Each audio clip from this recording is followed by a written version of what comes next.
शेतकऱ्यांना 34,000 कोटींची कर्जमाफी केल्याची ऐतिहासिक घोषणा मुख्यमंत्री देवेंद्र फडणवीस यांनी केली आहे। या कर्जमाफीचा फायदा राज्यातल्या 90% शेतकऱ्यांना होणार आहे। या राज्यातील कर्जमाफी योजनेची अंमलबजावणी सुरू झालेली आहे। 56 लाख शेतकऱ्यांना कर्जमाफीचा मेसेज येणार, त्यांनाही 2 लाखापर्यंत कर्जमाफी देणार। 26-27 चा जो नियम आहे तोही वगळण्यात येईल। ते सगळे लोक याकरता पात्र होतील। 2017च्या योजनेमध्ये लाभ मिळालेल्या पहिल्यांदा राज्य सरकारने हा निर्णय घेतलाय। यापूर्वी कधीही असा निर्णय झालेला नाही। आपल्याला याची कल्पना आहे की कर्जमाफी हा एक परिस्थितीची आवश्यकता म्हणून आपण करतो। कुठल्याही कर्जमाफीने शेतकरी कधी श्रीमंत झाला नाही, तो होऊ शकत नाही। पण त्यावेळी शेतकऱ्याला क्रेडिटवरती बनवायचं, जेणेकरून त्याला सावकाराकडे जावं लागणार नाही, हे एक महत्त्वाचं उद्दिष्ट आपल्या कर्जमाफीचं असतं। आणि मी पुन्हा एकदा सांगतो की आम्ही विधानसभेच्या निवडणुकीच्या वेळी हा शब्द दिला होता, आम्ही कर्जमाफी करू। खरं म्हणजे आम्ही 2029 पर्यंत थांबू शकलो असतो, कारण सगळ्या निवडणुका जिंकलो आहोत आम्ही, कुठल्या निवडणुका बाकी नाही आहेत। पण आम्ही तसं केलं नाही। आम्ही ठरवलं की शेतकरी अडचणीत असेल तर त्याला कर्जमाफी दिली पाहिजे, आणि कर्जमाफीचा निर्णय आपल्या सरकारने केला। आता याच्यामध्ये आपण काय काय केलं तर कर्जमाफी असेल, एकवेळ समझोता असेल, प्रोत्साहनपर लाभ असेल। खरं म्हणजे एक गोष्ट मला अजून लक्षात आणून दिली पाहिजे की या कर्जमाफीच्या व्यतिरिक्त दरवर्षी हे सरकार आहे महायुतीचं 25,000 कोटी रुपये वीज माफीची देतं शेतकऱ्यांना। 25,000 कोटी रुपये दरवर्षी।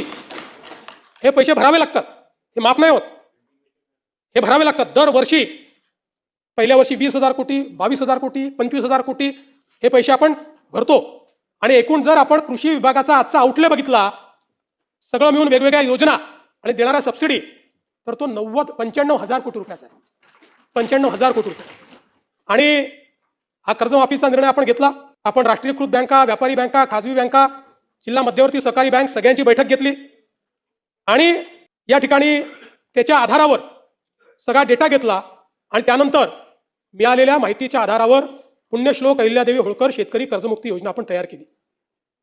आता असं देखील म्हणण्यात आलं की 12-13 हजार कोटीचाच लाभ मिळेल आणि 36 लाख शेतकऱ्यांवर अन्याय होईल। हे विधान पूर्णपणे चुकीचं आहे, हे योग्य नाही आहे।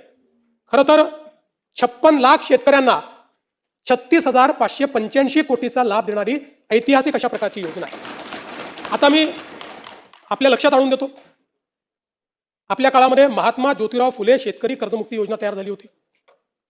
यामध्ये केवळ अल्पमुदत पीक कर्ज आणि पुनर्गठित कर्जासाठी 2 लाख रुपयापर्यंत ही योजना तयार केली होती।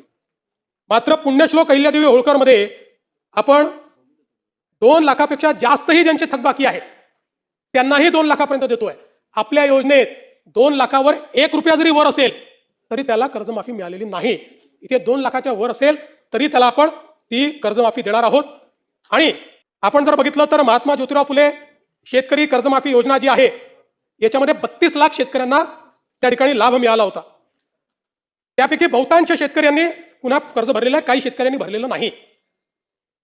आणि म्हणून आपण ज्यावेळेस कर्जमाफीच्या संदर्भात निर्णय करायला घेतला त्यावेळी आपण एक प्रवीण परदेशींची कमिटी तयार केली होती, आणि या कमिटीला आपण काही लॉंग टर्म, काही शॉर्ट टर्म अशा पद्धतीनं काही सूचना द्यायला सांगितल्या होत्या। त्यामध्ये सूचना देत असताना काही लॉंग टर्मच्या दिल्या, काही शॉर्ट टर्मच्या दिल्या, पण एक गोष्ट प्रकर्षाने त्यांनी मांडली। खरं म्हणजे बोलताना रोहितजींच्या ते लक्षात आलं नाही, ते असं म्हणाले की नैतिकतेवर शेतकऱ्यांचे प्रश्न निर्माण। नैतिकतेवर नाही, त्यांनी त्या ठिकाणी जे मांडलं आहे, महाराष्ट्र एकमेव राज्य आहे की ज्या राज्यामध्ये 17 मध्ये कर्जमाफी, 20 मध्ये कर्जमाफी, 26 मध्ये कर्जमाफी, असं कुठेच झालं नाही। त्यांनी चिंताही मांडलेली आहे की बँकिंग सिस्टीमचं काय होईल। बँकेमध्ये कर्ज परत करण्याची जर म्हणजे असं एक शेतकरी प्रामाणिकच आहे, पण जर माहिती आहे की दरवर्षी सरकार करणारच आहे तर मग वाट पाहतो माणूस, कशाला भरायचं बाबा कर्ज, खरंच करतायत का हे। आणि म्हणून त्यांनी इन्स्टन्सेस मांडले आहेत की कशा पद्धतीनं बँकांची परिस्थिती खराब होते। आणि म्हणून त्यांनी हे सांगितलं की काहीतरी डिस्टन्स ठेवा। ज्या लोकांनी कर्जमाफी मिळवली आता नुकतीच किंवा मागच्या कर्जमाफी योजनेत, त्या लोकांना जर पुन्हा कर्जमाफी त्यातले जर काही झाले असतील तर त्या ठिकाणी तुम्ही एक विविक्षित रक्कम त्याकरता भरा। पहिल्यांदा तर त्यांनी सांगितलं की तुम्ही त्यांना घेऊच नका, नाही तर बँकिंग सिस्टीम कोलॅप्स होईल। पण मग त्यांनी सांगितलं की विविक्षित रक्कम भरा, काही रक्कम त्यांना भरू द्या, म्हणजे मग या ठिकाणी बँकिंग सिस्टीम चालेल। आता मुश्रीफ साहेब या ठिकाणी आहेत, मुश्रीफ साहेब आमच्या मंत्रिमंडळाच्या बैठकीत रोज सांगायचे की लवकर तारीख घोषित करा, कोणी कर्जच भरत नाही. आमच्या कोल्हापूर बँकेमध्ये रेग्युलर कर्ज भरणारे लोक होते, पण कोणी कर्जच भरत नाहीये. तारीख घोषित झाली, बरोबर भरले सगळ्यांनी, नंतरच्या लोकांनी कर्ज, आणि पुन्हा त्या बँकेची परिस्थिती. आज तुम्ही बघा, नागपूरची आमची बँक 90% नागपूरची बँक मागच्या घोटाळ्यात बुडली. आज शेतकऱ्यांच्या तुलनेत सगळ्यात कमी जर कर्ज कुठे मिळत असेल तर ते नागपुरात मिळतं, कारण बँक नाहीये. जिथे जिथे बँका बुडल्या त्या ठिकाणी ही परिस्थिती तयार झाली. आणि म्हणून आपल्याला शेतकऱ्याला तर कर्जमाफी द्यायचीच आहे, पण सोबत बँकिंग सिस्टीम करता काही शिस्त लावणं हे देखील गरजेचं आहे. म्हणून अशा पद्धतीची शिफारस ही पहिले आम्ही 17 मध्ये छत्रपती शिवाजी महाराज शेतकरी सन्मान योजना केली, ज्याच्यामध्ये जवळपास त्या ठिकाणी 44 लाख शेतकऱ्यांना आपण मदत केली. त्यात 24 लाख शेतकऱ्यांना कर्जमाफीची योजना होती. 4.27 लाख शेतकऱ्यांनी एक वेळ समझोता केला. 14,89,000 शेतकऱ्यांना आपण प्रोत्साहनपर पैसे दिले.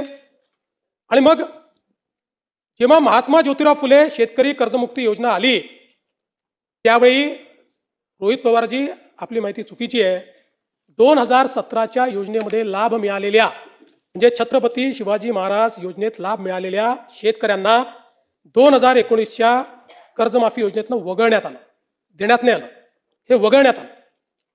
त्यामुळे या ठिकाणी 17ला लाभ मिळालेल्या शेतकऱ्यांना महात्मा ज्योतिराव फुले कर्जमुक्ती योजनेत लाभ मिळालेला नाही, त्यांना वगळलेला आहे. म्हणून आपल्याला मिळालेली माहिती वस्तुस्थिती दर्शक नाही आहे. एवढंच नाही, 2008 साली देशामध्ये कर्जमाफी झाली, त्यानंतर 9 मध्ये आपण आणली महाराष्ट्रामध्ये, 8 नंतर. आता 9 मध्ये देखील आपण ज्यावेळेस आणली त्यावेळेस 8च्या माफीमध्ये जे समाविष्ट होते त्यांना आपण वगळलं, आणि इतरांना आपण 20,000पर्यंत त्या ठिकाणी मदत केली. मर्यादा जी होती ती 20,000ची मर्यादा होती. जवळपास 34 लाख शेतकऱ्यांना 4,000 कोटी रुपये आपण 2009 साली दिले होते. आणि म्हणून हे काही पहिल्यांदा झालेलं नाहीये. या प्रत्येक वेळी लगतची जी कर्जमाफीची योजना आहे त्या कर्जमाफीच्या योजनेतल्या जे पात्र झाले आणि ज्यांना लाभ मिळाला त्यांना वगळण्यात आलेलं आहे.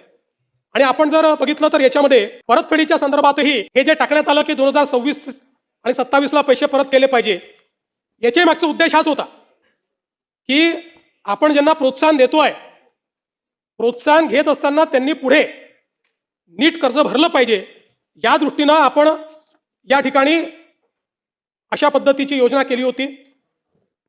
मला खरं म्हणजे मी तिन्हीचा चार्ट या ठिकाणी तयार केलेला आहे.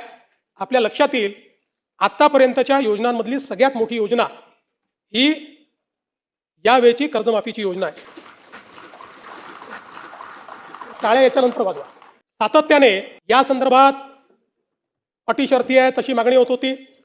आज जवळपास आमच्या रणधीर सावरकरांच्या नेतृत्वात महायुतीचे सर्व आमदार मला भेटले आणि त्यांनी सगळ्यांनी मागणी केली की ही 50,000ची अट तुम्ही काढून टाका. त्यावेळी त्यांनाही मी आकडेवारी दाखवली. मी त्यांना सांगितलं की अट काढल्याने आमच्यावर 3-4 हजार कोटीचा भुर्दंड येईल. फार येईल असं नाही, 4,000 कोटीचा येईल, 5,000 कोटीचा येईल, पण शिस्तीचा भाग म्हणून आणलेली आहे. मी त्यांना दाखवलं की समजा 1 लाखापर्यंत नेली तर 2 लाखच शेतकरी असे राहतात की ज्यांच्यावर त्या ठिकाणी त्यांना याचा फायदा मिळत नाही.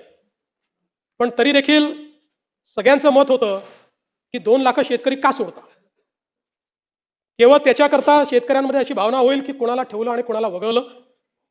त्यामुळे मी आर्थिक शिस्त सांगत होतो आणि ते लोक मला हे सांगत होते की आपण व्यापक विचार केला पाहिजे, आणि शेवटी लोकशाही आहे, त्यामुळे लोकशाहीमध्ये त्यांचा व्यापक विचार मी मान्य केला. आणि आता हे जे महात्मा फुले कर्जमाफी योजनेतले जे लोक होते ज्यांना 50,000 रुपयापर्यंत आपण म्हटलं होतं त्यांनाही 2 लाखापर्यंत कर्जमाफी झाली. आणि त्यासोबत 26-27चा जो नियम आहे तोही वगळण्यात येईल. आता आपल्याकडे तर सगळं आहेच. 26 मध्ये कोणी कोणी पैसे भरले आहेत, जसं यांनी सांगितलं 95% लोकांनी पैसे भरले. त्यामुळे आता त्याच्या आधीच्या 3 वर्षातले कुठलेही 2 वर्ष ज्यांनी रेग्युलर भरलेले आहेत ते सगळे लोक याकरता पात्र होतील. पुन्हा सांगतो, पहिल्यांदा राज्य सरकारने हा निर्णय घेतलाय, यापूर्वी कधीही असा निर्णय